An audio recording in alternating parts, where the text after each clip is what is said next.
आमदार आशुतोष काळे यांचा कार्यकर्ता भोंदू खरातचा निकटवर्तीय निघालाय. तर याच कार्यकर्त्याचे आमदार काळे यांनी सपत्नीक पाय धुतले होते.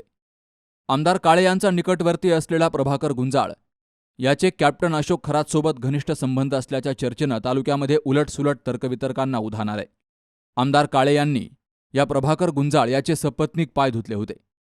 त्याच कार्यकर्त्यानं भोंदू अशोक खरात याच्याशी ठेवलेली जवळीक अनेक गोष्टींकडे अंगुली निर्देश करतीये. काकडी विमानतळ परिसरामध्ये मोठ्या प्रमाणात खरातनं जमीन व्यवहार केलेत. त्या गुंजाळचा महत्त्वाचा रोल असल्याची चर्चा सुरू झाली आहे. तब्बल 20 ते 21 देशामध्ये प्रवास, बंदूक वापर आणि सुरू असलेले कारनामे यात एखाद्या आमदाराचा एवढा जवळचा सहकारी सोबत आढळून येत असल्यामुळे यामागील काही मोठ्या घटनाक्रमांचा उलगडा होणार का अशी चर्चा आता सर्वत्र सुरू झाली आहे. या प्रभाकर गुंजाळचं संपूर्ण नाव प्रभाकर भाऊ पाटील गुंजाळ असं आहे.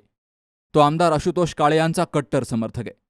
तो काकडी गावातील रहिवाशी असून अनेक जमीन व्यवहारात खरातला त्याची मदत झाल्याची चर्चा काकडी आणि परिसरामध्ये सुरू आहे.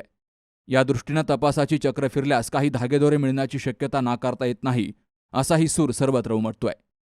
वृत्तसंकलन विभाग सी न्यूज मराठी, कोपरगाव.